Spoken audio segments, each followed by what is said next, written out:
kan namanya pendalaman, berarti kita mulai dari pinggir. Beberapa pertemuan yang sudah lewat itu kita bergerak dari pinggir menuju ke dalam, belum sampai ke kedalaman. Maka kita memang perlu diterangi supaya kita mampu sampai ke tempat yang terdalam. Saya itu dapat inspirasi kata-kata bijak begini untuk kita yang mungkin sudah memulai dan akan menjadi. Tugas intelektual adalah menyalakan obor di tengah kegelapan, bukan sekedar meniru cahaya yang sudah ada. Kita hanya sebagai sebuah fasilitator copy paste. Kalau kita sudah menjalankan tugas itu berdasarkan apa yang sudah kita baca di sini, dan itu yang sudah terjadi kan? Kita lihat, kita baca, kita lakukan. Tapi itu belum menjadi obor. Atau kita baru menjadi seorang inspirator, bukan hanya sekedar fasilitator. Dinamika kita pada malam hari ini. Oke. Bapak Ibu Saudara-saudari, frater, terima kasih untuk kehadiran kita, terutama karena walaupun sudah berjalan masih tetap mau datang ke sini. Karena memang sudah berjalan sebagai rutinitas atau sudah berjalan sebagai sebuah kesadaran, itu yang penting dan perlu. Saya memulai untuk membawa kita bertolak ke tempat yang dalam. Ini kan namanya pendalaman, berarti kita mulai dari pinggir. Beberapa pertemuan yang sudah lewat itu kita bergerak dari pinggir menuju ke dalam, belum sampai ke kedalaman. Maka kita memang perlu diterangi supaya kita mampu sampai ke tempat yang terdalam. Saya itu dapat inspirasi kata-kata bijak begini untuk kita yang mungkin sudah memulai dan akan menjadi fasilitator. Gini dia yang saya lihat hari ini tadi, bagus tuh. Tugas intelektual adalah menyalakan obor di tengah kegelapan.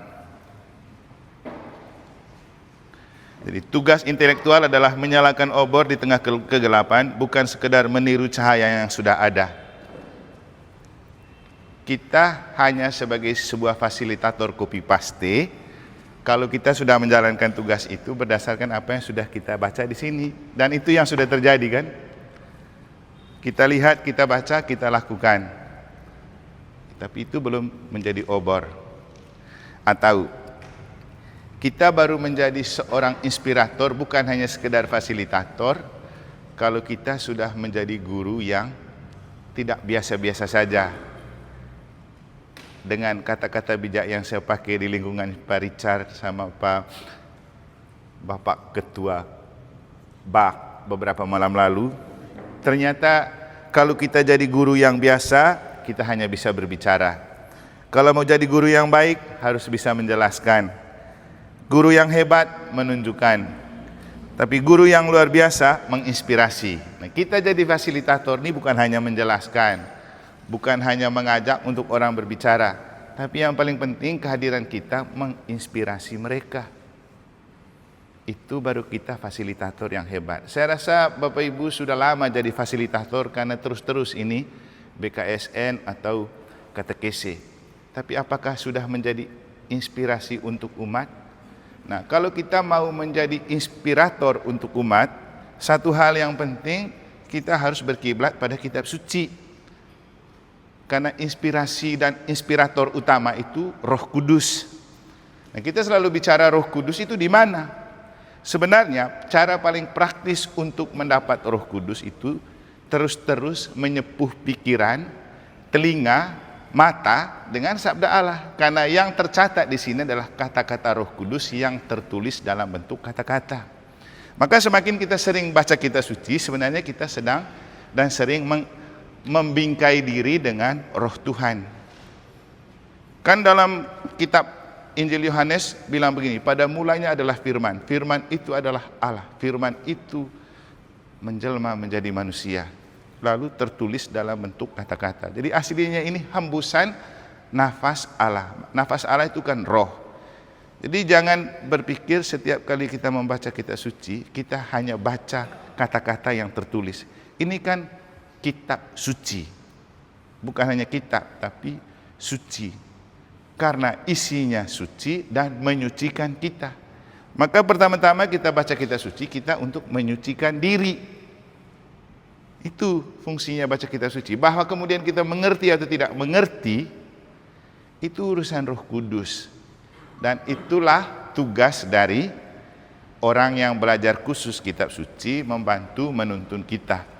Masih ingat cerita tentang Sida-Sida Ethiopia ketika berjalan bersama, kemudian di tengah jalan dia kebingungan. Dia baca kitab suci tapi dia tidak mengerti. Lalu ditanya, kamu mengerti apa yang kamu baca? Dia jawab apa? Bagaimana saya mengerti kalau tidak ada yang menuntun? Nah, Bapak Ibu, dengan baca bahan ini, sebagai fasilitator pasti juga kamu mengerti sudah. Tapi apakah sudah memahami? Makanya sebenarnya kalau menurut saya sih, kalau kita sudah menjalani, kemudian karena sekarang baru ada pembekalan, dan ada yang berdalih, kami sudah mulai tidak perlu pembekalan, itu menunjukkan keangkuhan dan kesombongan menurut saya. Atau menurut Pak Mikel bagaimana ya? Seandainya kalau saya tanya lagi, saya tanya, apa yang kau sudah jelaskan dari pertemuan pertama dan kedua? Ya, coba. Karena kalau kita menjalankan sesuatu sebagai rutinitas, ya akhirnya memang harus aturannya begitu. Tapi tidak ada gunanya menjalankan sesuatu sebagai rutinitas kalau kita sendiri tidak memahami. Kan orang bilang, kalau mau mengubah orang, pertama-tama kita harus bisa mengubah diri.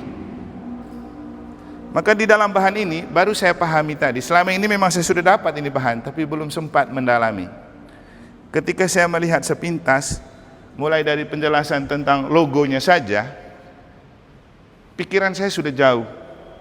Tapi pasti tidak ada di sini penjelasannya. Apa yang saya pikirkan? Logo ini kalau baca di sini, ini sebenarnya bicara tentang pintu suci yang kita punya itu. Karena ada orang berdosanya, ada orang mendapat rahmat melalui pintu ini.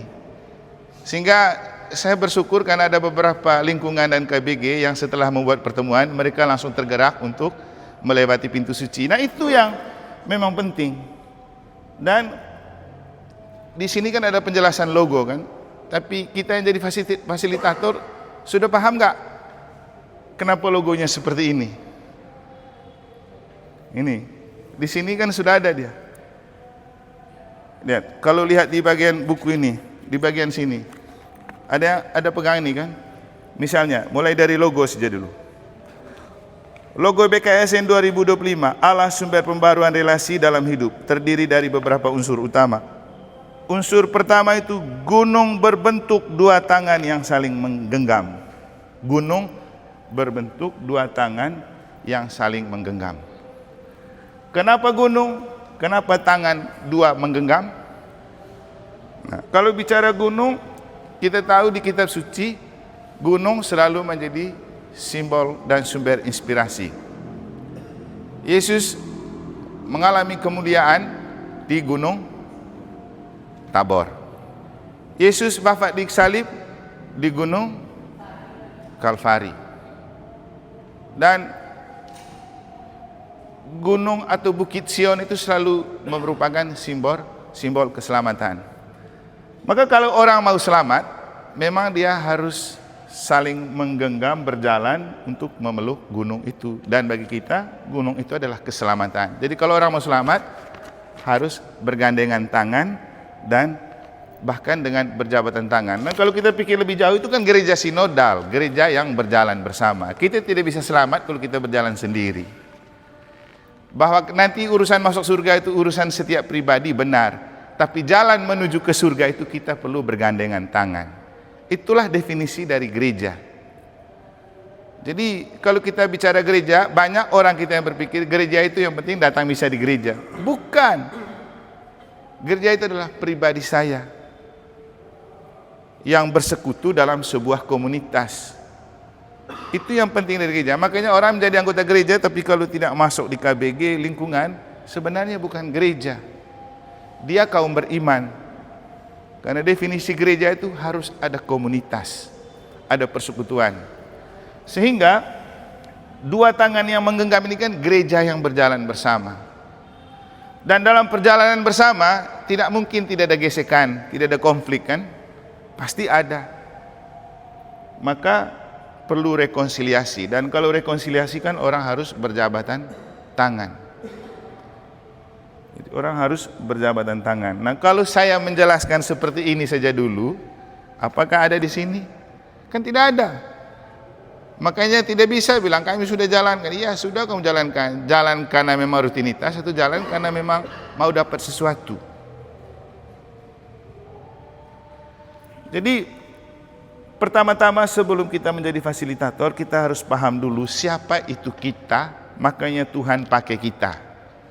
Maka pertama-tama harus kita kenal diri kita, itu paling penting. Kalau ada yang ikut misa tadi malah lebih bagus lagi ya. Kita tidak akan pernah bisa mengeluarkan balok di mata kita, tapi bisa lihat balok di mata orang kalau kita tidak sempat runduk untuk melihat diri. Seperti Paulus dalam bacaan pertama, setelah dia merunduk melihat diri, dia menemukan saya itu dulu penghujat Kristus. Dia temukan dirinya. Tapi karena saya dikasihi Tuhan, ada ketaatan, makanya Tuhan pakai saya. Jadi tadi itu kan kalau ada ikut misa, balok itu sebenarnya kita mengeluarkan keangkuhan dan kesombongan dari dalam mata kita yang hanya hebat melihat orang dengan persoalannya, tidak bisa melihat diri sendiri dengan segala persoalannya. Itulah masalah utama. Balok itu sering disebut juga tameng. Tameng untuk membela diri dan tidak mau membuka diri. Orang yang selalu tidak mau membuka diri dan menganggap diri paling benar, pasti akan angkuh. Angkuhnya begini, kalau ada peluang untuk pencerahan dan orang lain berbicara seperti ini, dia bilang, saya sudah tahu, saya sudah buat. Nah, itu tidak bisa itu. Kalau saya pribadi, sebenarnya saya rasa paling kurang pengetahuan. Makanya kalau saya pergi duduk-duduk ngopi sama umat, saya lebih banyak nyimak cerita pengalaman mereka, karena bagi saya itu adalah kekayaan. Karena saya tidak punya pengalaman yang istimewa seperti mereka. Tapi justru pengalaman istimewa itu bisa saya pakai untuk menginspirasi orang lain. Karena setiap pengalaman kita itu guru untuk menginspirasi diri kita dan orang lain. Sehingga orang yang hebat biasanya semakin dia belajar, semakin dia menemukan diri, tidak tahu. Tapi orang yang tidak mau belajar selalu mengatakan dirinya, saya sudah tahu semua, saya tidak perlu belajar lagi, padahal tidak. Sehingga sebenarnya tidak perlu menyesal kalau kita dibekali di pertengahan seperti ini, karena kita hanya bukan sekedar mau jadi fasilitator, tapi kita mau jadi inspirator. Inspirator artinya kita menginspirasi orang untuk lebih dekat dan lebih dalam memahami tema-tema yang ada. Maka memang tema yang ada itu baik sekali. Relasi itu mulai dari membaharui relasi di dalam diri, baru kita keluar dengan sesama, baru dengan keluarga, baru dengan Tuhan. Nah, pertanyaannya, kenapa tidak lebih dahulu membangun relasi dengan Tuhan? Kenapa tidak mulai dengan Tuhan, tapi mulai dengan diri sendiri? Ada yang tahu?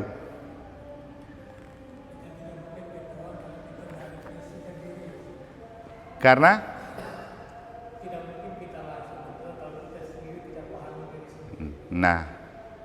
harus mulai dari dalam diri dulu. Tuhan ini kan Dia yang jauh, Dia yang transenden, Dia yang tidak kita lihat, juga tidak bisa kita sapa.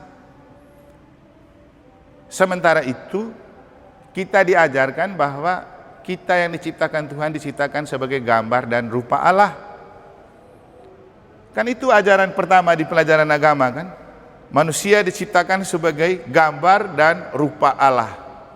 Maka gampang menemukan Tuhan kalau sudah lebih dahulu kita paham kita itu gambar dan rupa Allah. Tidak perlu jauh-jauh cari Tuhan, sudah ada di dalam diri kita.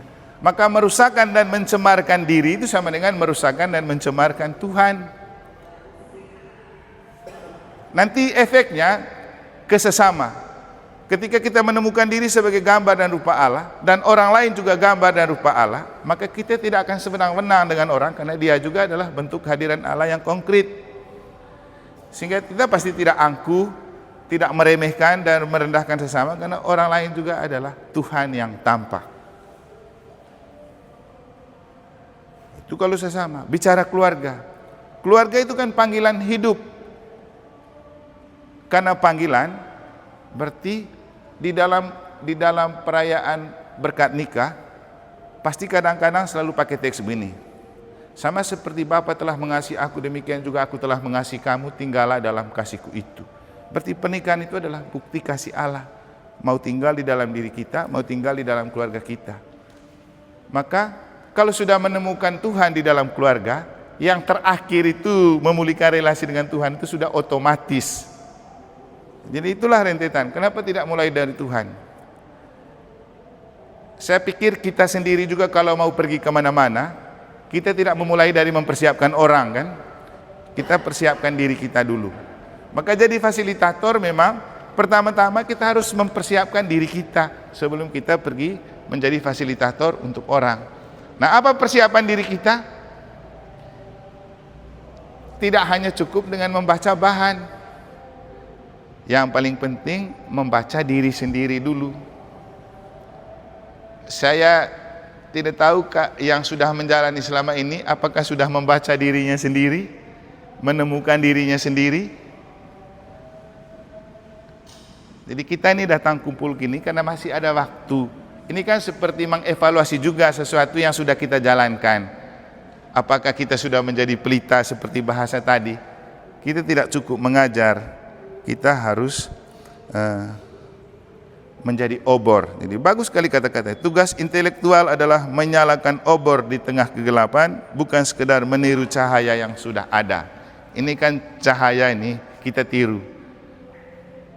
Tapi baru jadi obor kalau kita menjadi lampu yang menyala di tengah kegelapan. Nah, kita kembali ke logo dulu sebelum kita lihat, karena tema-tema itu percikan dari logo. Pertama-tama sudah ada gunung dengan tangan berjabatan, melambangkan relasi. Ini sesuai dengan 4 tema pokok permenungan, yaitu pembaruan relasi dengan diri sendiri, pembaruan relasi dengan sesama, pembaruan relasi dengan keluarga, pembaruan relasi dengan Allah. 2 tangan juga melambangkan 2 figur Nabi sebagai sumber inspirasi dalam BKSN 2025, yakni Sakaria dan Malaiki. Nah, 2 tangan ini juga bisa kita turunkan ke 2 pribadi yang ada di samping pintu dengan kondisi berbeda. Ada yang datang sebagai orang berdosa, ada yang datang sebagai orang yang sudah selamat. Maka kita lihat penjelasan tentang pintu. Pintu dengan tanda salib melambangkan puncak dari berbagai bentuk relasi, yakni relasi dengan Allah dalam Kristus. Karena itu di antara pintu salib ada 2 orang yang sedang melakukan pertobatan. Orang pertama menampilkan tindakan penyesalan atas dosa-dosa, orang kedua yang mengangkat tangan ke atas menampilkan sikap berbalik kepada Allah. Ini 2. Dan di manakah pintu itu? Ya, kita kan sedang diberikan pintu itu dalam Porta Santa di tahun ini. Dan memang sangat baik jangan melewatkan kesempatan melewati pintu ini, karena ini adalah Tuhan Yesus yang sedang menanti kita. Itulah kenapa di lembaran hitam di pintu masuk itu ada kata-kata, Tuhan Yesus, semoga dengan melewati engkau saya mendapat kekuatan. Kurang lebih begitu bahasanya ya. Itu kan Tuhan Yesus, itu pintu adalah Tuhan Yesus. Dan Yesus bilang apa? Akulah pintu menuju surga. Tapi kuncinya dipegang oleh Santo Petrus. Pintu ada tapi dipegang oleh Santo Petrus. Tapi kalau Petrus lihat kita sudah jalan bersama Yesus, tidak mungkin Petrus tidak mau buka pintu kan? Pasti dia buka, orang Yesus yang lewat. Jadi itu pintu, penjelasan tentang pintu. Kemudian awan dan api di atas gunung melambangkan tiang api dan tiang awan yang menyertai bangsa Israel dalam perjalanan menuju tanah terjanji. Dalam perjalanan itu bangsa Israel pernah tidak setia kepada Allah, tetapi Allah terus berupaya untuk membarui relasi dengan umatnya melalui peristiwa berahmat atau penderitaan. Nah, Gereja itu kan sebuah pesiara harapan. Gereja itu kumpulan para pesiara harapan. Pesiara artinya orang yang sedang berjalan menuju harapan kita semua sampai ke surga kan, atau semua masuk surga. Nah, dalam perjalanan menuju surga sebagai tanah terjanji, kita memang kadang-kadang seperti umat Israel, sebentar-sebentar kita taat, sebentar-sebentar kita membangkang kan, seperti umat Israel, namanya melewati masa padang gurun. Nah, tentang masa padang gurun ini mungkin ada yang sudah ikut misa kemarin, yang pernah saya singgung, kami juga waktu retret bicara tentang masa padang gurun dalam perjalanan imamat. Jadi kemarin retret kita itu mulai dengan istilah jalan kenosis. Jalan kenosis artinya melalui dengan mengosongkan diri supaya membiarkan Tuhan bekerja di dalam diri kita. Nah, perjalanan ke surga itu perjalanan kita perlu mengosongkan diri supaya kita berjalan bersama Tuhan. Tetapi walaupun kita berjalan bersama Tuhan, jangan berpikir tidak akan melewati padang gurun. Lihat, umat Israel keluar dari perbudakan Mesir jalan bersama Musa yang diutus Tuhan, tetap juga ada masalah. Kita setiap hari berdoa, setiap kali ikut misa, justru bisa punya banyak masalah daripada orang yang tidak misa dan tidak doa. Ya benar kan? Semakin sering kita berdoa, semakin sering kita ikut misa, kita bisa punya masalah lebih banyak daripada mereka yang tidak pernah datang. Sebenarnya bukan karena kita punya lebih banyak dan mereka punya sedikit atau tidak ada, tapi mereka sudah mati rasa kalau itu adalah persoalan. Makanya Bapak Ibu, kamu lihat, orang yang jarang ke gereja, dia rasa itu tidak menjadi persoalan untuk dia. Tunggu mati baru dia cari gereja. Itu biasa-biasa saja. Malah dia anggap itu prestasi. Tapi kita yang sudah sering ikut, rasa terbebani kalau satu kali tidak pernah ikut kan. Nah, itu yang dimasukkan oleh Yesus itu balok di mata itu. Dan kalau kita bicara lebih keluar lagi ya, kenapa para pejabat atau yang sering korupsi itu tidak pernah merasa malu? Karena memang sudah tidak ada rasa itu di dalam diri mereka. Kenapa tidak ada rasa itu? Karena tidak sering diasah dia punya perasaan. Hati nurani sudah tidak ada lagi. Orang tidak punya rasa malu itu karena tidak punya hati sebenarnya. Tidak peka dengan perasaan. Kalau yang gitu-gitu cocok juga masuk ME ya Pak Richard ya, untuk mengelola perasaan. Saya sendiri saja Bapak Ibu, bukan mempromosikan tapi men-sharingkan pengalaman. Kami kan belajar filsafat nih, otak terus yang dimain, tapi lupa dengan perasaan. Ternyata kekuatan utama dalam hidup itu perasaan, karena kita akan berhadapan dengan orang yang tersiksa perasaannya. Kita punya perasaan diri sendiri juga tersiksa. Kalau kita tidak mampu mengelola itu yang membuat kita sakit. Kenapa? Stres itu kan penumpukan perasaan di dalam pikiran. Terlalu banyak kepikiran. Kalau berpikir kan intelektual, kalau kepikiran itu mencoba memikirkan apa yang dirasakan. Jadi bawa perasaan kepikiran sehingga terjadi kepikiran, dan itu adalah stres. Dan orang kalau stres, penumpukan stres menciptakan stroke. Kalau sudah stroke, ya tahu efeknya apa. Hanya karena tidak mampu mengelola perasaan. Dan orang yang sering bunuh diri itu karena tidak mampu mengelola perasaan. Itu saja. Jangan lupa, orang yang pintar dan cerdas sekalipun kadang-kadang juga gampang dia bunuh diri karena dia tidak mampu mengelola perasaannya.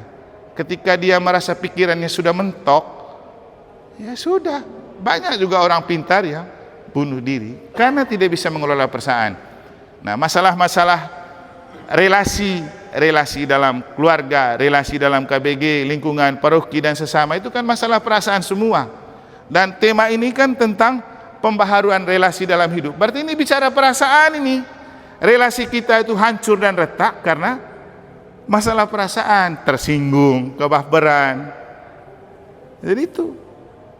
Nah, maksudnya kita pendalaman seperti ini, kita melihat yang sudah lewat, yang kita lalui, apakah sudah menyentuh perasaan kita dari pendalaman kita. Misalnya, kalau kita bicara tema pertama, itu pembaharuan relasi dengan diri sendiri. Sudahkah kita mengajak untuk mengantar umat sampai menemukan bahwa dia tahu nggak yang namanya perasaan di dalam dirinya? Apa perasaan yang paling dominan di dalam dirinya? Apa perasaan yang sangat menyiksa dia? Itu yang perlu digali. Kalau tidak sampai menggali perasaan, berarti gagal. Sudah dibuat tapi tidak ada gunanya.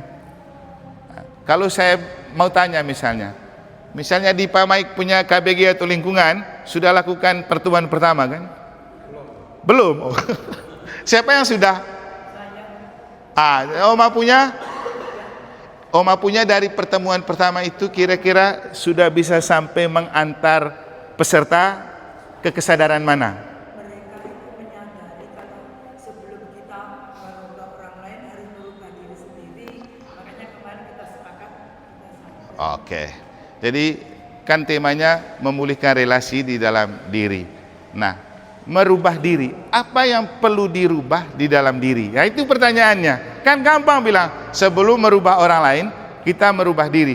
Pertanyaannya, kira-kira apa yang paling yang menjadi prioritas untuk kita ubah di dalam diri kita? Sikap, perilaku yang seperti apa?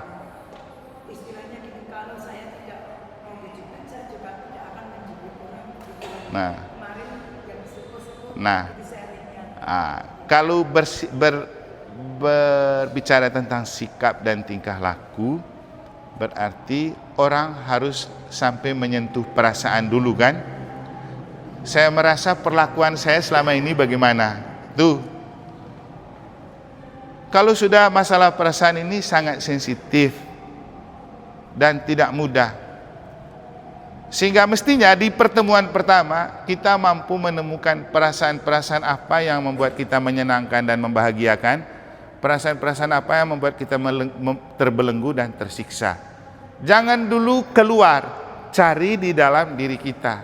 Misalnya saya selama ini saya rasa macam tertekan saya berada di sini misalnya, atau saya rasa macam tidak berharga. Karena apa?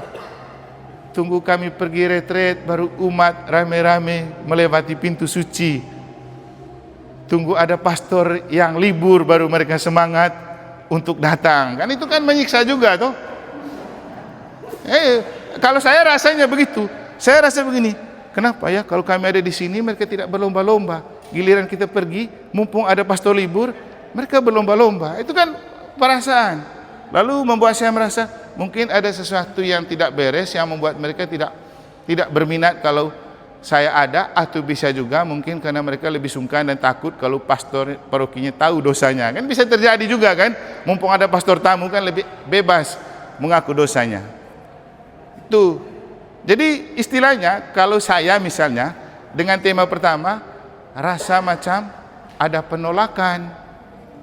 Itu kan saya merasa seperti ditolak. Ada yang dari Cakut nih? Ada yang dari Cakut? Nah, tidak ada kan? Nah, itu Cakut. Nah, ini Cakut yang di luar hitungan ini. Itu. Jadi tapi kan ketika misalnya itu kan contoh, masing-masing kita punya perasaan. Ini hanya kasih contoh yang konkret. Saya terus terang merasa begitu, tapi tidak membuat saya ciut dan merasa saya memang ditolak. Tidak, karena kami dengan pengalaman itu saya pulang retret menemukan itu. Karena ada beberapa lingkungan yang ternyata melewati pintu suci. Saya lalu berpikir, ya waktu kita mulai retret, bacaannya juga tentang penolakan Yesus di kampung asalnya. Nah, Bapak Uskup dalam khotbahnya bicara tentang pasti kita punya pengalaman ditolak. Tapi mari kita melihat pengalaman ditolak itu secara positif dengan membangun energi positif supaya penolakan tidak membuat kita down dan merasa itu tuh maksudnya. Jadi ada pergulatan di dalam diri untuk tetap memperbaiki relasi dengan diri sendiri supaya saya tetap bernamai dengan diri saya dan tetap enjoy ada di sini. Itu contohnya. Sehingga kalau kita ajak pembekalan seperti ini, maksudnya begitu, supaya kita lebih dalam bertolak ke dalam pribadi kita masing-masing. Jangan terlalu sibuk dengan orang. Karena begini, kebaperan itu sangat berbahaya. Belum tentu yang kita pikirkan dan rasakan itu yang persis dipikirkan dan dirasakan orang tentang pribadi kita. Jadi itu, misalnya saya kembali ke contoh itu. Ketika saya merasa bahwa kita rasa jadi pastor di sini seperti ditolak dan tidak diminati, bagaimana kita mengubah secara positif? Ya, mungkin itu pikiran saya. Belum tentu mereka merasa begitu. Mungkin hanya karena mereka merasa tidak enak kalau kami mengaku ke Romo, nanti tahu semua dosa kami. Kan bisa jadi begitu. Atau bisa jadi juga mereka karena bangga dengan punya pastor sendiri, ya manfaatkan kesempatan, kan bisa juga. Kalau saya tidak duduk untuk merenungkan dan mengelola perasaan itu secara positif, itu yang buat saya bisa saja marah, bisa saja saya pergi, atau kalau kamu minta misa saya bilang kamu cari tuh pastor yang kamu punya, kan gitu. Nah, inilah seninya kita mendalami bahan kayak gini. Jadi itu maksud dari simbol yang ada dan pertemuan pertama. Jadi kita mengambil beberapa contoh Sakaria dengan siapa itu tadi? Ya, mereka dua, Sakaria dengan Malaiki sebagai inspirator sebenarnya, role model untuk kita, bagaimana kita membangun relasi di dalam diri, bagaimana membangun relasi dengan sesama, keluarga dan Tuhan. Nah, sebenarnya ini Bapak Ibu terkait dengan pendalaman kali lalu ketika kita bicara tentang pertobatan ekologis. Setelah kita membangun kembali relasi dengan alam, kita kembali ke dalam diri kita untuk melihat diri kita. Sebenarnya ada konektivitas. Kita semua itu diciptakan dari debu, berarti kita diciptakan dari alam. Maka kalau mau membangun relasi yang baik dengan diri sendiri, harus menyadari diri saya itu diciptakan dari tanah. Maka pertama-tama ketika saya memulihkan hubungan saya dengan diri saya harus berdamai dengan alam juga. Bapak Ibu, banyak peristiwa bencana alam sekarang kan. Kenapa? Ini harus jadi pertanyaan. Kenapa begitu? Saya punya pengalaman pribadi ketika bertugas dimanapun atau pergi kemanapun, satu hal yang pertama yang saya buat setelah berdoa itu berdamai dengan alam di situ. Saya dulu dapat inspirasi ini ketika tugas sebagai diakon di Donggo. Kan waktu itu Donggo zaman kita tidak seperti zaman sekarang, tahun 2006. Terus saya disuruh jadi diakon di sana. Saya rasa seperti itu sebuah pelemparan karena pertama kali diakon ditempatkan di Donggo.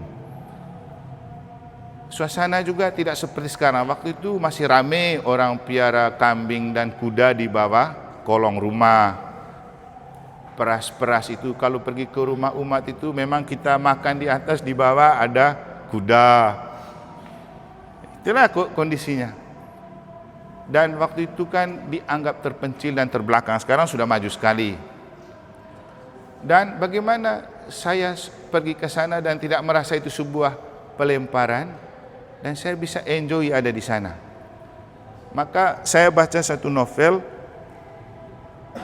judulnya The Alchemist, ke apa itu? Tentang seorang pengembara ya. The Alchemistnya. Seorang anak pengembara yang mengembalakan ternaknya, yang setiap hari pasti dia menemukan tempat baru karena cari rumput baru. Tapi kan untuk dia setiap kali masuk tempat baru itu mengasingkan. Bagaimana supaya berdamai dengan situasi? Maka dia sebelum pergi menanamkan keyakinan dan falsafah dalam dirinya. Di tempat dimanapun saya berada, alam raya ini selalu bersatu padu membantu mewujudkan apa yang saya impikan. Nah, bandingkan juga dengan Yesus ketika dia merasa gerah dengan sikap ahli Taurat dan orang Farisi yang membawa seorang perempuan berdosa lalu menyuruh Yesus melempar dengan batu. Kan Yesus gerah itu. Tapi bagaimana dia menenangkan diri untuk tidak cepat mengadili perempuan itu dengan dia menunduk dan menulis ke tanah. Itu kan dia berdamai dengan alam. Meminta alam saksi yang paling benar, yang tidak punya rekayasa untuk menunjukkan jawaban yang tepat. Benar nggak perempuan ini bersinah? Itu. Juga bandingkan dengan pengalaman waktu Paus Yohanes Paulus II datang berkunjung ke Indonesia. Waktu itu kan ada isu penembakan kan, karena waktu itu juga dia baru ditembak oleh Akça itu, yang Turki. Jadi banyak orang takut waktu itu, apalagi Indonesia terkenal dengan ya agak radikal dan fanatis juga. Tapi Paus Yohanes Paulus II tetap berani datang. Dan begitu dia turun dari pesawat, apa yang dia buat pertama? Dia cium bumi Indonesia. Jadi itu. Kenapa dia mencium? Dia tahu itu adalah kekuatan. Karena kita semua diciptakan dari debu. Maka sebenarnya alam ini tidak memberontak sembarang kalau kita menghargainya sebagai bagian dari diri kita. Maka dalam bahan permenungan APP kali lalu, alam atau tanah itu disebut sahabat, ya. Alam atau tanah itu sahabat. Kalau kita menghargai dia, dia pun akan menghargai kita. Dan itu menjadi kekuatan untuk saya ketika setiap kali saya tugas di mana saja di tempat yang baru, saya cepat nyaman dan berdamai dengan situasi dan kondisi di situ. Karena menyatu dengan alamnya. Begitu saya pindah ke negara, sebelum saya datang banyak sekali cerita, kan luas gedungnya di sana dan tempatnya. Kadang-kadang yang mereka mata terang tuh lihat ada satu orang muda cantik, ada kurcaci dan memang mereka sering lihat itu lari-lari di balkon, di kan 2 lantai di negara itu, di lorong-lorong itu kan besar dia. Banyak sekali cerita mereka. Makanya banyak umat yang takut pergi ke pastoran, apalagi naik ke atas. Saya datang, saya sendiri. Tidak pernah ada gitu-gituan. Tapi kadang-kadang yang datang, Romo ada gini, ada gitu. Saya sendiri tidak pernah ketemu. Tapi juga ada yang pendoa-pendoa bilang, memang di salah satu kamar ada satu cewek cantik di situ, tapi dia tidak berani sama Romo. Ya banyaklah. Tapi begini, sebenarnya itu kan versi-versi dukun-dukunan. Untuk kita, Bapak Ibu, kekuatan kita adalah Allah dan alam. Jadi kalau kita kembali ke memulihkan relasi di dalam diri, sebenarnya yang paling penting kita pulihkan relasi kita dengan alam yang membentuk kita, karena kita semua diciptakan dari debu. Lalu ujungnya kita memulihkan hubungan dengan Allah. Di antara Allah dan alam itulah ada yang disebut sesama dan keluarga. Kalau sudah pegang dua itu, saya pikir kita sudah berdamai dengan diri, dengan alam, dengan Allah, dengan sesama dan keluarga itu kan gampang. Efeknya pasti ke sana.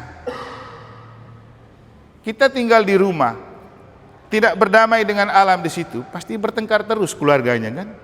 Pasti itu, dia tidak tenang dan gerah di rumah walaupun bagus. Mungkin karena dia belum berdamai dengan alam. Saya selalu menghimbau orang kalau masuk rumah atau tempat baru, pertama kamu doa, minta berkat, kamu cium itu alamnya, dan kamu doakan orang-orang, mungkin di sekitar itu ada yang meninggal tapi jiwanya belum tenang.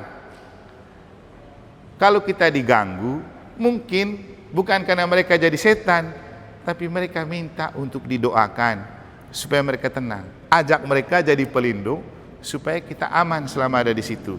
Nah, ini saya lakukan ketika saya top di Seminari Tuke tahun 2004 pas bom Bali 1. Jadi ceritanya di kamar Frater Top sebelum saya sering ada gangguan. Ini kan kamarnya, di sebelah sini ada rawitan, ada gamelan di situ. Kadang-kadang malam-malam tuh bunyi itu gamelan tuh, tidak ada orang tapi bunyi. Terus 1 kali, 2 kali ada adik kelas saya yang jaga kamar itu sebelum saya datang. Dia diketokin kamarnya dan suaranya suara Romo Rektor, Romo Banto waktu itu. Begitu dia keluar buka tidak ada orangnya. Terus ular juga masuk. Pokoknya macam-macam ceritanya. Waktu itu saya datang malam-malam jam 12-an pakai truk bawa pisang kan, saya pakai lewat jalan darat. Lalu diceritakan cerita-cerita itu. Wih, tidak mungkin saya pergi dan lari lagi. 2 tahun saya harus ada di sini. Maka apa yang saya buat? Malam itu saya langsung doa rosario. Doa kepada Tuhan, menyatu dengan alam. Saya doakan semua arwah yang belum tenang. Selama 2 tahun saya aman, tidak pernah ada gangguan. Jadi itu membangun relasi. Jadi inilah beberapa pengalaman. Lagi-lagi kembali ke rasa. Apakah kita punya sense of belonging, merasa memiliki alam atau tidak? Dan kita baru memang harus memulihkan relasi dengan diri, karena kalau mau bahagia, nomor satu harus berdamai dengan diri sendiri. Itu nomor satu. Kalau kita tidak bisa berdamai dengan diri sendiri, kita akan gerah terus, dan otomatis orang yang datang baik-baik saja pun pasti kita anggap itu menjengkelkan dan menyakitkan. Dan kalau kita sudah tidak damai dengan diri sendiri, pasti pikiran tidak fokus, kerja tidak fokus, yang ada mau berkelahi terus. Orang yang mau demo kan karena tidak pernah berdamai dengan diri sendiri. Seperti selalu ada pemberontakan itu kan.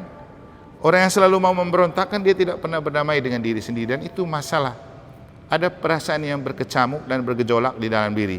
Jadi kembali ke sebenarnya kita bersyukur dan beruntung diberi kesempatan untuk mendalami dengan mulai memulihkan hubungan di dalam diri sendiri. Lagi-lagi, mengerucutnya begini, kita tidak hebat untuk bisa berdamai dengan diri sendiri karena bukan kita yang menciptakan diri kita kan? Ada yang menciptakan. Berarti yang menciptakan kita yang tahu lebih baik bagaimana mereparasi diri kita. Demikian juga kita tidak bisa membangun relasi dan memulihkan relasi dengan sesama, karena sesama juga bukan ciptaan kita, ada yang menciptakan. Maka kalau mau supaya pulih betul, itulah yang dimaksudkan dengan Allah, sumber pembaharuan relasi dalam hidup.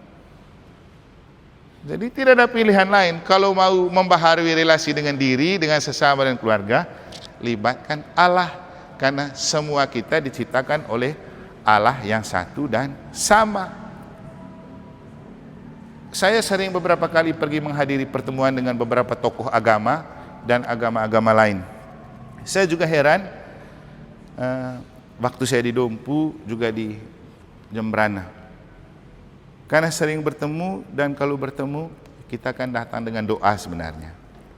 Ada spiritualitas, aura begitu, seperti yang kita obrol di rumah kemarin itu kan. Dan mereka selalu menemukan sesuatu yang berbeda. Sampai beberapa kali itu saya coba tidak pergi karena saya berhalangan. Lalu mereka telepon, Romo di mana? Kau tidak datang? Tidak asik kalau Romo tidak ada. Karena apa? Kita kan tidak pergi untuk menampakkan diri kita. Apalagi kalau saya kan motonya aku tidak seorang diri karena Bapa selalu menyertai aku. Jadi kemanapun pergi, kita datang karena besar Allah menyertai kita. Saya sendiri makin yakin karena namanya Emmanuel kan, jadi tidak ragu lagi, berarti Allah menyertai saya. Dan itulah yang membuat orang merasa bahwa bukan soal kita agama apa, tapi kita pribadi seperti apa. Dan yang paling penting juga, tanamkan keyakinan di dalam diri bahwa orang lain juga semua baik-baik saja, diciptakan Allah karena baik, karena cinta. Mereka punya cinta yang sama seperti kita. Dengan kata lain, membangun konsep yang positif tentang orang itu akan sangat mempengaruhi perlakuan orang terhadap kita. Mungkin orang yang ilmu psikologi pakai nama telepati itu ya. Tapi sebenarnya sudah dicatat di dalam kitab suci. Kalau mau diterima dan dihargai orang, seperti kata Bude tadi itu, perlakukanlah orang lain seperti Anda ingin diperlakukan. Selesai. Tidak ada konflik. Kalaupun ada, kita tahu bahwa dia juga manusia seperti kita. Dia juga lemah seperti kita, tidak ada yang sempurna. Jadi tidak perlu saling mempersoalkan sebenarnya. Bahwa persoalan ada, yang membuat dia jadi masalah itu karena dipersoalkan. Sering saya bilang, yang bikin masalah itu ketika tahu ada persoalan dan dipermasalahkan. Kalau tidak dipermasalahkan, itu persoalan pasti tidak ada apa-apanya. Misalnya begini, baku kemarin Pak Richard sama Pak Nuris, baku tekan mereka omongnya. Padahal mereka omong, mungkin juga ada tapi sudah selesai toh. Tapi orang lain mulai menyulutin, mereka kemarin begini, begitu kah? Nah, karena dipersoalkan lagi, makanya jadi masalah lagi. Mulai lagi pengaruh kiri kanan, jadilah, dan Indonesia ini rusak kan karena itu. Tidak ada masalah sebenarnya dipermasalahkan.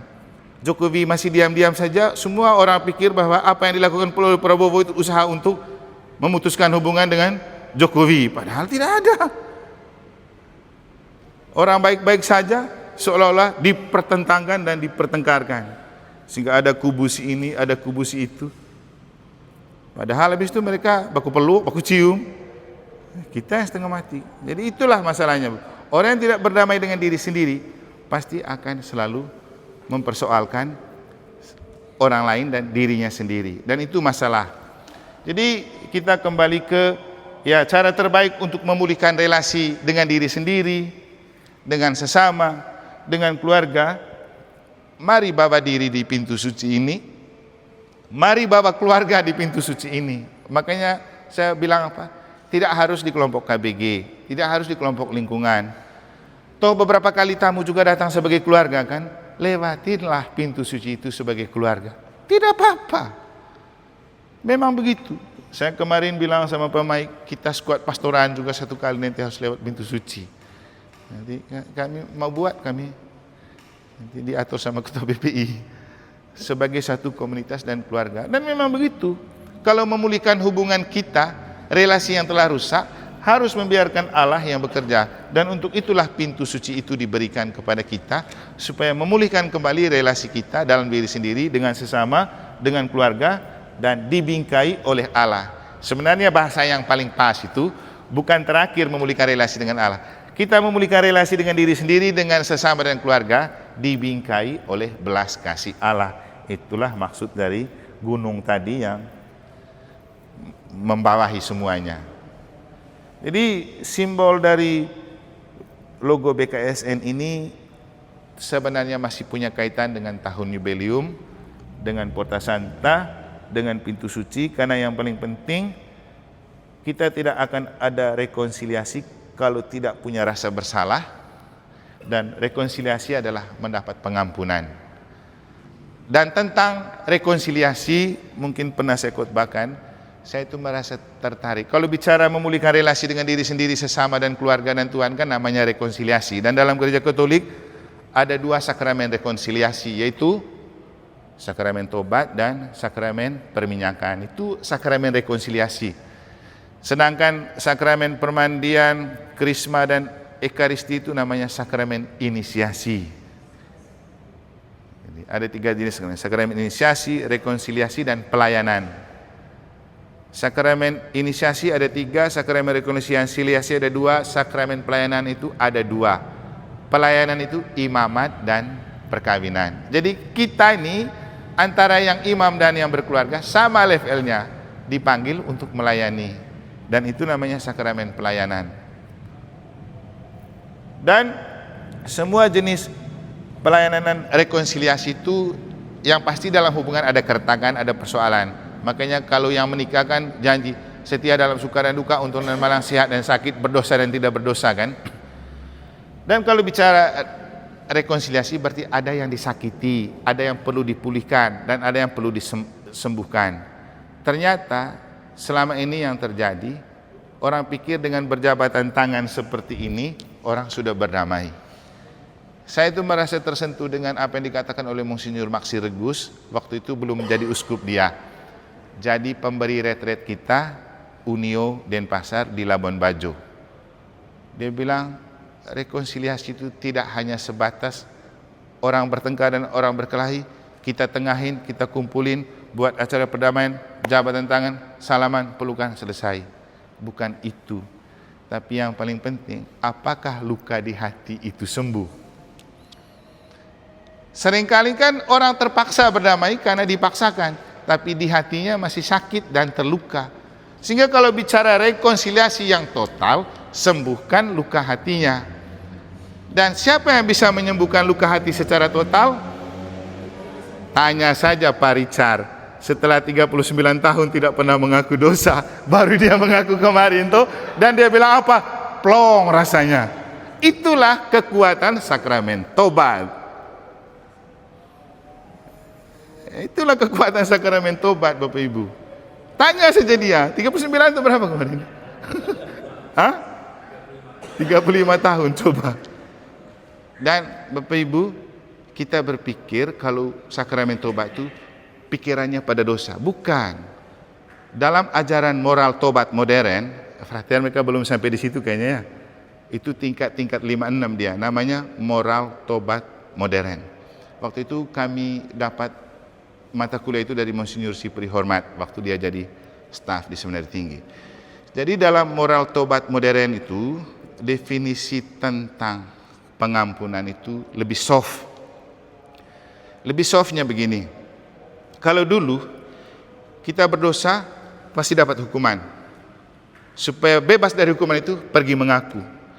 Dan waktu mengaku kita harus sebut semua dosa-dosa itu. Dan sepertinya fokusnya pada dosa. Tapi dalam moral tobat modern, bukan dosa yang lebih penting, tapi merasa berdosa dan percaya pada belas kasihan Allah. Beda kan? Bukan dosa, tapi bahwa kita merasa berdosa dan karena itu kita mohon belas kasihan Allah. Maka orientasi sakramen tobat, kita mau mendapat sentuhan belas kasih Allah, bukan pergi presentasi dosa. Dengan kata lain, konkretnya gini, kenapa orang banyak takut pergi mengaku dosa di pastor parokinya, cari pastor yang sudah tua dan telinganya agak pekak? Pikirnya supaya dosanya tidak diketahui. Apalagi kalau romonya kayak romo mana tidak dia bawa di khotbah. Bapak Ibu begini, saya dapat kesan beberapa orang setelah mereka datang mengaku ke saya, ternyata asik juga di romo. Karena begini, dulu memang dengan gaya pastor barat, seperti kita dihakimi di tempat pengakuan toh. Tanya lagi, misalnya ini, saya pernah mencuri, diinterogasi, ku curi di mana, siapa yang lihat? Itu sekarang tidak ada. Kita sebut dosa, pastor punya tugas beri nasihat dan beri absolusi dan penitensi. Karena kita bukan diskusi dosa, mengaku dosa supaya dapat pengampunan. Dan kami dari segi kami para pastor, kalau sampai kita mempersoalkan dan menceritakan dosa orang, maka kita kena bukan saja suspensi dari imam, diekskomunikasi dari orang Katolik kalau membongkar rahasia pengakuan. Makanya bahkan kalau orang datang mengaku karena pembunuhan, tiba-tiba ada perkara dan pastor diminta sebagai saksi, tidak akan pernah dia katakan bahwa dia membunuh. Tidak, karena itu rahasia pengakuan. Dan kita jadi pastor ini nomor satu itu menjaga rahasia pengakuan. Maka tidak akan jadi gosip itu. Kami yang lebih berdosa. Sehingga sebenarnya tidak perlu takut. Tidak perlu takut mengaku mau siapa saja. Yang paling penting kita datang karena kita sadar kita sudah berdosa, kita mohon belas kasihan Allah lewat sakramen. Sakramen loh ini, tidak ada di agama lain. Dan ya tanya saja, kok bisa paricara seplong tuh loh, ada apa? Karena gitu, ini roh kan yang bekerja. Bahkan ada cerita Paus, yang kita lihat Paus dia rajin berdoa ini, katanya tiap hari pergi mengaku dosa. Terus dosanya apa kalau kita pikir dosa kan? Kan bukan masalah dosa ini, membaharui diri dengan roh Tuhan supaya balok di mata itu keluar. Kalau pakai istilah Injil hari ini kan tai di hati itu. Kita punya mata kan kalau kotor kan ada tai mata toh. Jangan berpikir mata hati kita tidak punya tainya. Artinya kotoran-kotoran yang numpuk dari karena kita sering salah memakai hati yang terluka. Kalau hati terluka kan pasti ada darah. Berarti ada darah mati di dalam hati kita. Nah itu bahaya toh. Tapi siapa yang menyegarkan kembali hati? Itulah sakramen tobat. Menyegarkan kembali hati yang sudah pudar, hati yang sudah gelap, supaya roh Tuhan kembali bekerja. Mungkin kita belum pernah di sini, tapi di paroki lain pernah saya kasih rekoleksi dengan judul Revolusi Hati. Revolusi hati itu penting. Revolusi hati itu bagaimana orang seperti pasien perlu dibawa ke rumah sakit, dicek up hatinya di sana. Ya pokoknya asik itu. Saya dulu pertama ikut itu waktu rekoleksi yang diberi oleh Romo Manfred Habur, sekarang dia rektor di Universitas Katolik Santo Paulus. Dia kan seorang katekis, doktor. Dia kasih rekoleksi kita para imam di Kuskupan Denpasar waktu itu dengan judul Revolusi Hati. Lalu saya minta bahannya dan memang bagus sekali. Saya pikir Bapak Ibu, kita sebelum melewati pintu suci perlu tahu itu apa sih yang perlu dicek up di hati dan apa kondisi hati kita. Kalau hati kita gelap, maka yang ada di dalamnya itu kebun binatang. Itu 7 dosa pokok. Bagaimana mengeluarkan kegelapan itu? Butuh disinari oleh cahaya ilahi. Bisa dengan kitab suci, bisa dengan misa, bisa dengan doa. Dan Begini, setan kan suka bekerja dan beraksi dalam kegelapan kan. Kalau hati kita gelap, maka yang jadi penguasa adalah iblis. Tapi iblis paling takut dengan suara Tuhan. Maka masukkan sabda Allah itu di hati, iblis akan lari terpontang-pontang, panting. Kalau digambar itu bagus sekali. Kalau sudah sabda Allah dan Roh Kudus masuk di hati, iblis akan menyingkir. Tapi dia tidak keluar. Tapi dia sudah tidak menguasai hati. Yang menguasai adalah Roh Kudus. Tapi dia parkir di sekelilingnya. Iblis kan waktu cobai Yesus bilang apa? Sudahlah Yesus, kali ini aku menyerah. Kau yang menang, tapi saya tunggu waktu lagi. Makanya tadi saya bilang Bapak Ibu, kita semakin berdoa, semakin misa, jangan berpikir kita hidup lebih aman daripada yang tidak ikut. Justru semakin kita dekat dengan Tuhan, iblis semakin doyan untuk mencobai kita. Pasti. Tapi orang yang tidak pernah berdoa dan tidak ikut misa juga sering dicobai. Tapi karena mereka sudah mati rasa, mereka rasa itu prestasi kan. Makanya saya bilang tadi apa? Kita yang sudah sering doa dan ikut misa, sekali tidak ikut kita rasa tidak tenang. Tapi orang yang sudah tidak pernah ikut karena sudah kebal dan mati rasa, dia rasa prestasi kalau tidak pernah ke gereja. Gitu. Bedanya begitu aja. Dan itu sebenarnya penderitaan dan penyakit yang besar. Tadi itu saya senang, Bapak Ibu begini, kalau kita punya otak dan hati ini selalu diterangi oleh sabda Allah, kita akan mudah membaca setiap kesempatan dan pengalaman itu sebagai rahmat. Kenapa kemudian kalau saya itu misa, saya nyimak betul lagu pembukanya, lalu lihat koneknya dengan bacaan, pasti bisa nanti. Ya, seperti tadi kan, bagus mereka punya lagu pembukaan itu. Mari kawan bergegaslah, rintis jalan ke surga. Iya ya, coba kita kan misa ini datang bergegas untuk rintis jalan ke surga itu. Tapi siapa yang pernah berpikir begitu? Kalau tidak ada misa, kita tidak akan pernah berpikir merintis surga kan. Itulah gunanya kita datang misa, kita diingatkan, jangan lupa merintis surga, jangan hanya merintis usaha. Jadi jangan lupa merintis surga, jangan hanya merintis usaha. Mulai kita pelan-pelan berpikir bahwa kita hidup itu untuk menginvestasi surga. Dan cara menginvestasi surga itu misa, baca kitab suci, ikut pendalaman. Tapi seringkali orang merasa seperti ini karena formalitas, karena sudah aturannya begitu. Sebenarnya ini peluang-peluang berahmat sebenarnya, tawaran-tawaran rahmat untuk kita. Dan gini, kan tidak selamanya kita dapat pencerahan gratis seperti begini kan, untuk dibuka wawasan berpikir dan perasaan kita. Jadi makanya kita perlu duduk bersama, dengar sharing pengalaman orang. Saya masih punya banyak pengalaman orang-orang yang saya dengar di Mataram ini yang saya rasa inspirasi dalam setiap ketika kali khotbah itu, inspirasi bagus-bagus semua, banyak sekali. Contoh, dari kita duduk bersama mereka kemarin itu saya sudah dapat banyak. Yang paling sederhana juga selain yang saya ceritakan di khotbah kemarin. Waktu Pak Noris cerita dia pergi makan di Kramandayeng kan?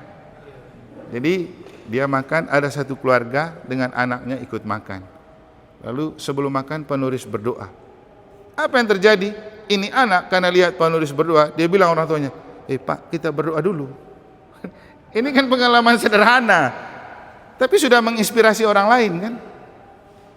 Jadi pengalaman itu kaya sebenarnya, tapi kita mau lihat itu sebagai karya Roh Kudus atau tidak, itu yang bedanya. Itulah pentingnya kami para Romo ini sebenarnya. Kenapa kami disebut rohaniwan? Supaya memberikan aroma rohani kepada pengalaman jasmani yang kamu alami.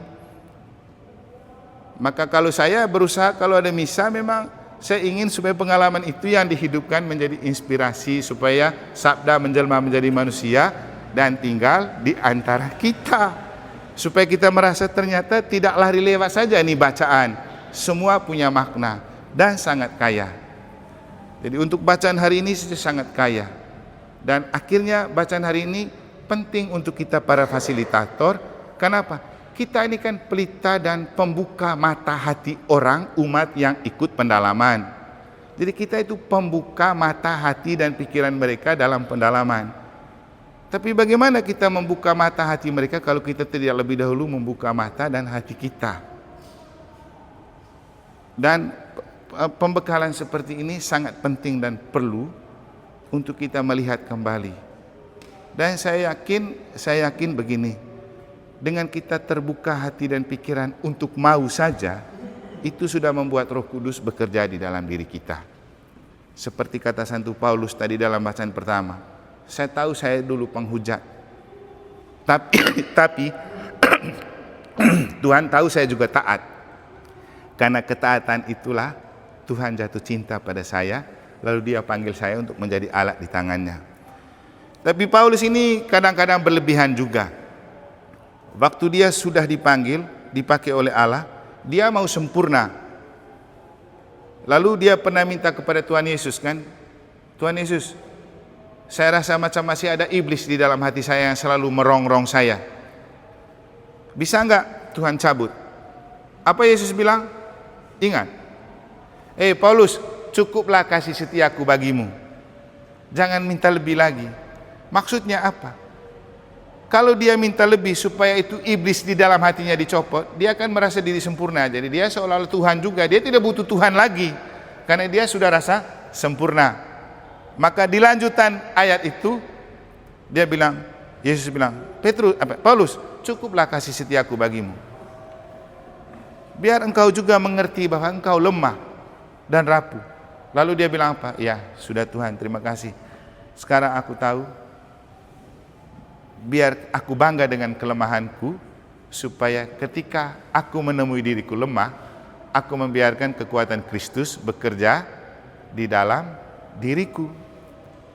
Kita para Romo setiap kali ditabiskan, nanti Pak Mikael lihat kalau Dani tabisnya, itu kata-katanya begini waktu uskup mendoakan, ya Bapa, engkau memanggil hambamu ini bukan karena dia mampu dan hebat, tapi justru karena dalam ketidakmampuannya engkau bekerja untuk membuat dia mampu.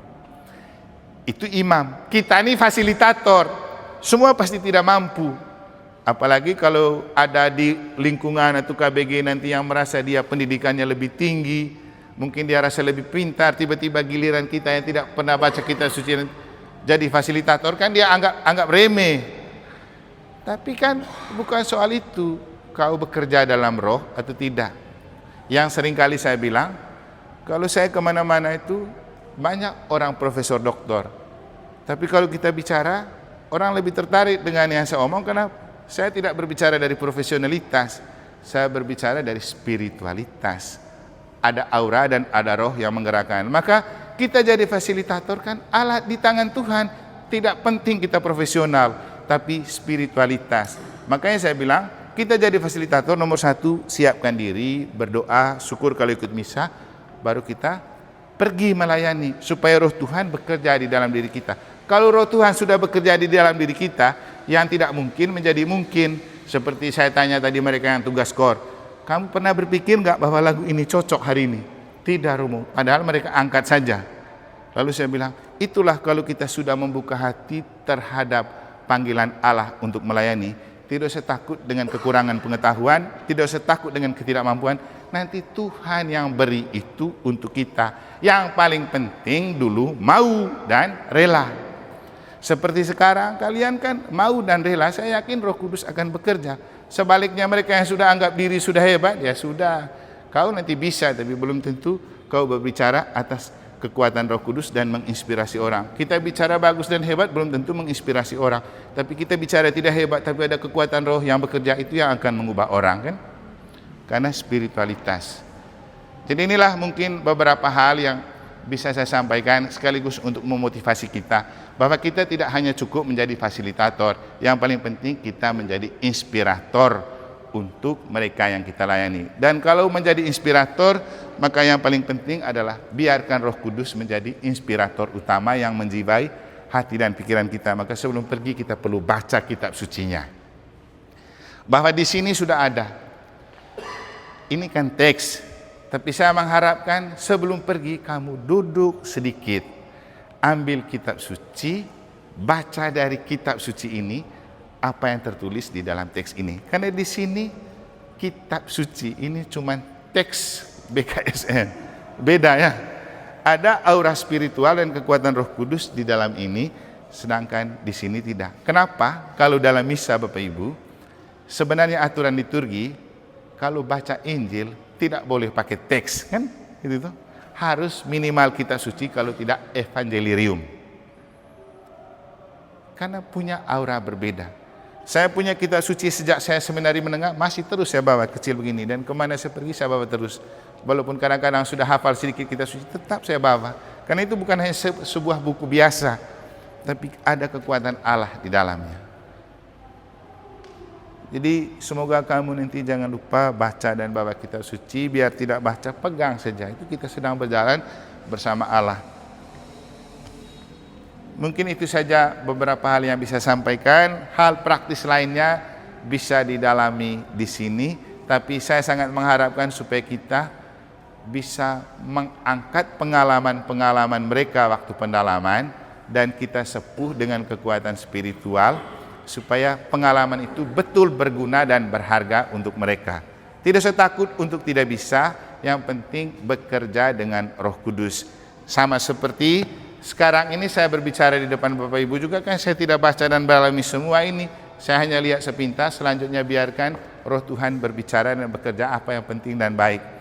Makanya setiap kali saya khotbah, kamu lihat, saya pergi tunduk diam sejenak di depan itu, sebenarnya hanya mau bilang, ya ada sih kata-kata yang tidak perlu saya kasih tahu kamu, kan itu kan rahasia saya.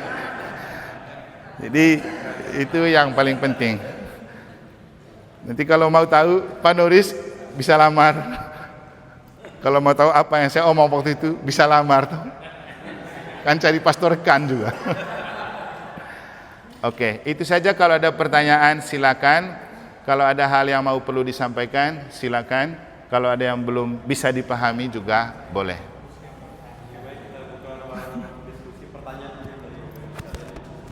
Ya, silakan.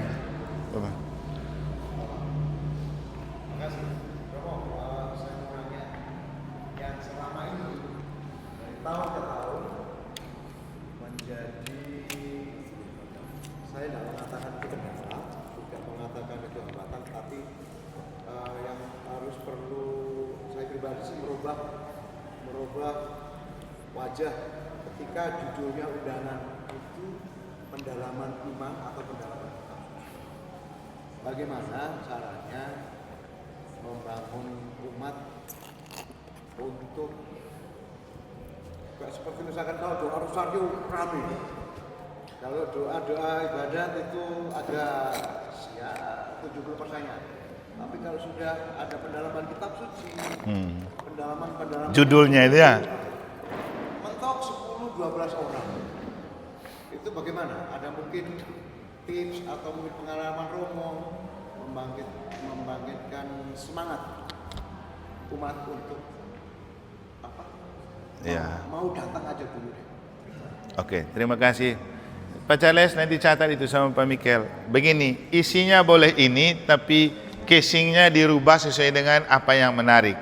Contohnya begini, misalnya kita bikin podcast Ngopi Mama, kan supaya kesannya ngobrol sambil ngopi dan santai. Isinya ajaran iman. Saya selalu mengajak beberapa orang, kalau kamu lihat Ngopi Mama ini sesuatu yang serius, kamu tidak akan pernah bicara di sini. Akhirnya saya coba frater kan pasti tidak pernah bicara begitu.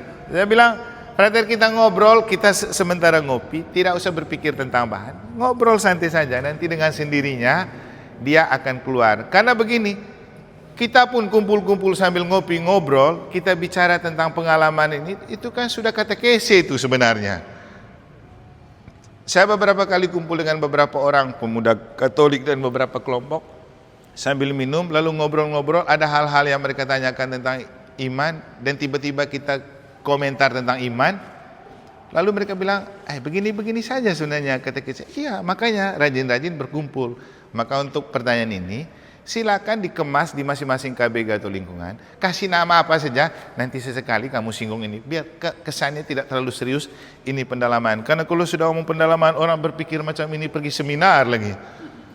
Itu boleh dikasih tahu, kasih tahu, kita ada kumpul-kumpul.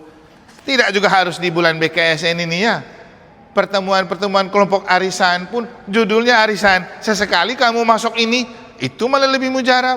Misalnya sound dusuk tuh, sound dusuk kumpul. Omong sedikit, woi Sakaria, Malaiki gitu tuh. Apa-apa. Atau pancing-pancing aja. Di kelompok kamu kemarin kamu omong apa tentang tema pertama? Gitu aja, biar dia cerita. Itu sudah santai. Karena kalau di situasi resmi juga kadang-kadang formalitas itu membuat orang takut bicara. Mulai aja dengan sentil-sentil. Ya, lebih nyantai. Yang penting pesannya sampai, ada maknanya. Tidak perlu terlalu serius. Itu. Jadi besok-besok gitu. Kamu kumpul arisan di mana saja, omong aja. Di kamu punya KBG itu lingkungan kemarin seru nggak waktu bahas tentang ini? Pasti, oh kami punya begini gitu. Itu sudah hidup dia. Ada lagi? Kaitan dengan pertemuan pertama relasi dengan diri sendiri. Kebetulan KBG kami waktu itu membahas tentang itu. Namun kadang-kadang juga ya, peserta juga mengungkapkan pengalaman itu agak berat. Iya, memang. Merefleksikan diri sendiri, baik itu yang dia buat itu baik ataupun kejelekan yang dia buat itu dia mau ceritakan betul-betul itu, dia hanya bicara secara umum tapi sulit untuk mengungkapkan apa yang sedang dia lakukan selama hidup itu, yang kadang-kadang membuat kelihatannya sedikit menggurui yang lain. Jadi bukan berarti bahwa pengalaman hidupnya sendiri yang dia ungkapkan, tapi orang lain punya pengalaman yang diungkapkan itu dalam sharing itu. Dan sekilas waktu itu memang kami bahas tentang relasi hubungan dengan diri sendiri. Untuk Kota Santa, kebetulan ketua lingkung kami hadir bicara dengan Kota Santa. Nah, waktu itulah ini bicara perasaan tadi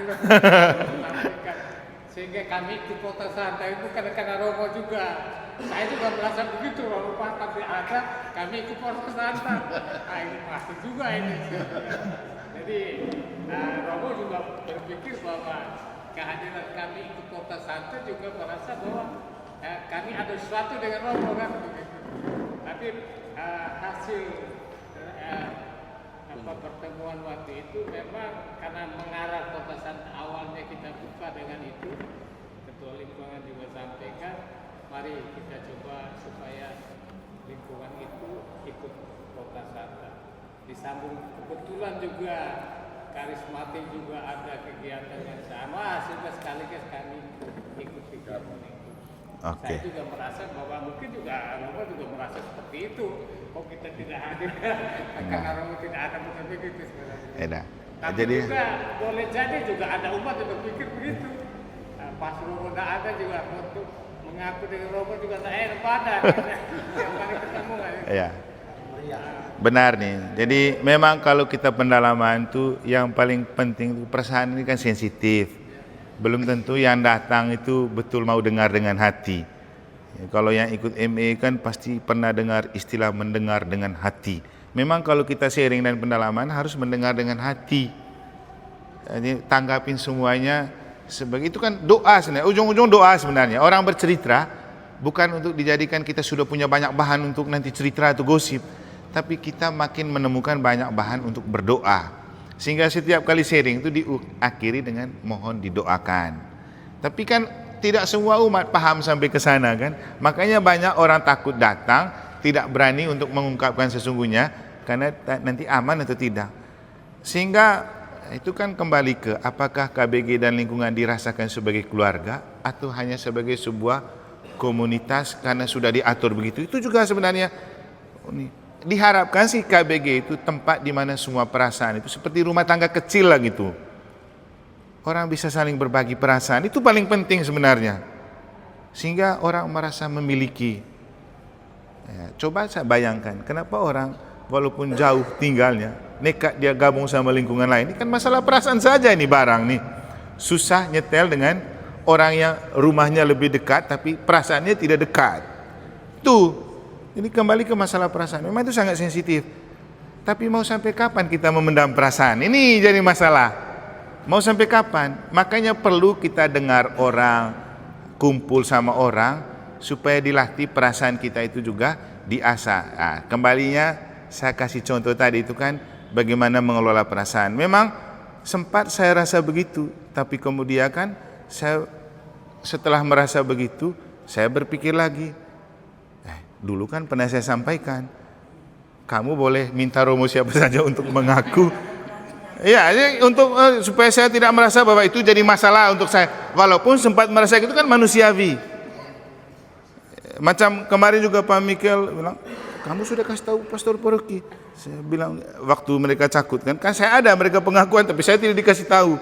Hanya Romo Boda sama Romo Febri. Saya juga pikir, iya ya, mereka ini tidak hargai saya. Tapi kemudian saya pikir, sudahlah, dulu kan pernah saya sampaikan juga waktu pertemuan, boleh kamu mau minta mengaku di Romo siapa saja, yang penting kamu melewati pintu suci. Pada akhirnya bahwa secara pribadi saya merasa begitu, tapi setelah mengelola perasaan itu dan berpikir dari segi sudut pandang yang lain, akhirnya saya pikir saya bersyukur. Kenapa? Daripada saya ada mereka mengaku di saya, kan repot juga saya tuh.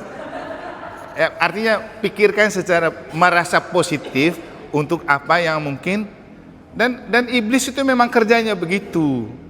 Dia memakai peluang kecil itu untuk kita kebaperan. Makanya sangat berbahaya. Jadi kalau kita tidak cepat tenangkan diri, biarkan Tuhan bekerja, memang kita akan terjebak dan digiring oleh pengaruh iblis. Makanya gampang sekali tersinggung. Dan masalah terbesar untuk hidup menggereja kita menurut saya Bapak Ibu, di ketersinggungan ini. Sedikit saja dikomentarin tersinggung, sedikit saja kelas tersinggung. Dan kalau sudah tersinggung di antara kita, efeknya Tuhan kena, gereja kena, semua kena, ngambek, kan gitu.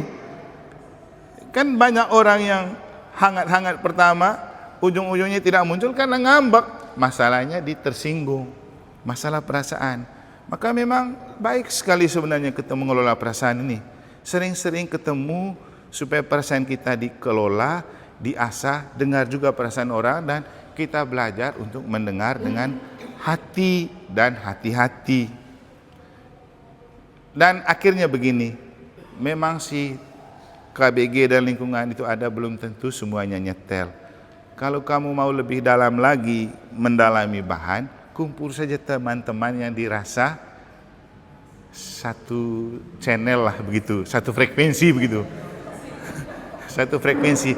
Tetap di kelompok yang KBG dan lingkungan dibuat, tapi kalau mau merasa lebih dekat dan lebih dalam lagi, cari teman. Kami para pastor itu juga kan perlu punya teman dekat untuk menceritakan hal yang paling dalam dan paling pribadi yang tidak bisa diceritakan sembarang, hanya dengan teman dekat itu. Kita juga punya kelompok, istilahnya kalau kita di seminar itu koreksio fraterna, seperti yang pernah saya bilang. Koreksio fraterna itu teman-teman mengoreksi satu sama lain. Kita berlima satu kelompok. Saya omong saya punya pribadi, saya itu orangnya begini, kelebihan dan kekurangannya begini. Setelah itu Pak Mikel omong kelebihan dan kekurangan, begitu juga Pak Richard, semua. Setelah itu coba dari Pak Mikel melihat saya, apa kelebihan dan kekurangan, saya catat. Bergilir begitu. Maksudnya untuk kita memperbaiki diri, karena tidak semua hal kita tahu. Ada yang kita tahu, orang lain tidak tahu. Ada yang kita tidak tahu, tapi orang lain lihat dan tahu. Tapi memang untuk hal-hal gini butuh keterbukaan hati. Itu saja, butuh keterbukaan hati. Dan singkirkan pelbagai macam bentuk sensitivitas yang tidak perlu. Itu. Jadi kira-kira begitu ya. Jadi akhirnya juga saya rasa bersyukur, artinya kan saya bisa men-sharingkan perasaan yang manusiawi yang dialami, tapi saya sengaja menceritakan itu, siapa tahu bisa jadi inspirasi. Kita pasti punya perasaan masing-masing di dalam diri dan keluarga, tapi hati-hati supaya tidak terjebak dalam kebaperan itu. Karena kalau kita biarkan perasaan itu terus ada dan setan yang bekerja, nanti dia membias dan itu berbahaya. Akhirnya kita tersinggung, setelah tersinggung kita mengisolasikan diri, mengundurkan diri dari ini, lalu kemudian tiba-tiba diam atau lari. Kan banyak juga begitu, kok tiba-tiba diam, dia ada apa sih? Kan orang tidak tahu kalau tidak diomongin kan. Kok tiba-tiba dia mukanya begitu? Tiba-tiba dia beda. Nah, kalau tidak diungkapkan, bagaimana orang tahu? Kalau orang yang bisa memahami tahu pasti ada sesuatu dalam dirinya. Terus kalau dia sudah tahu bahwa dia kok lain dan ada sesuatu dalam dirinya, berani nggak dia untuk mengatakan, kamu lagi mengalami sesuatu? Ini yang berat kan? Ini belum tentu diterima. Makanya saya bilang, kalau memang susah untuk mengungkapkan kepada sesama, cari teman yang dirasa paling dekat, keluarga yang dirasa paling dekat. Kalau juga tidak sempat, itu ada sakramen di sana tunggu kita terus tuh. Luapkan saja di situ, tidak akan jadi bahan publikasi. Tuhan tidak akan buat di status itu kita punya ungkapan hati. Nah, dia hanya kasih solusi. Kalau di teman nanti kau pulang sedih lama di status sudah. Apalagi FB Pro segala macam nih, cepat sekali kita punya keberadaan jadi status. Mungkin itu saja dulu kalau masih ada.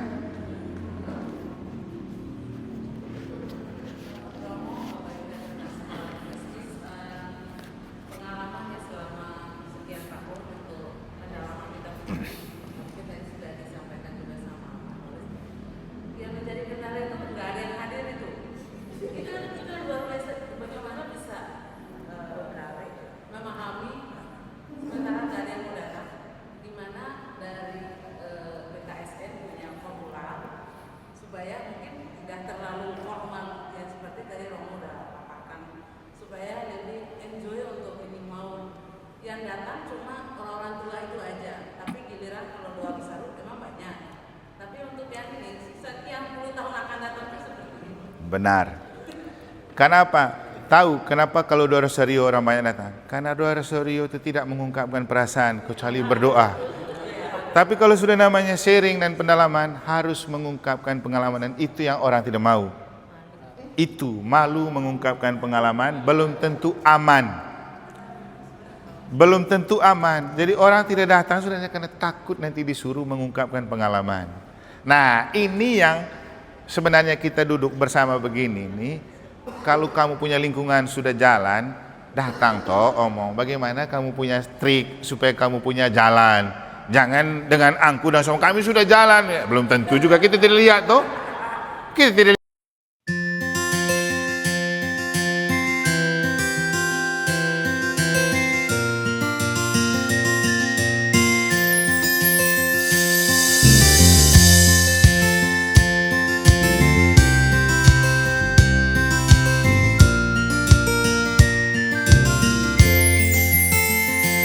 Ku renungkan sabda Tuhan, indah menyejukkan hati. Ku ingin terbang bersamanya dalam haribaan cintanya. Bahagia hatiku hatimu mendengar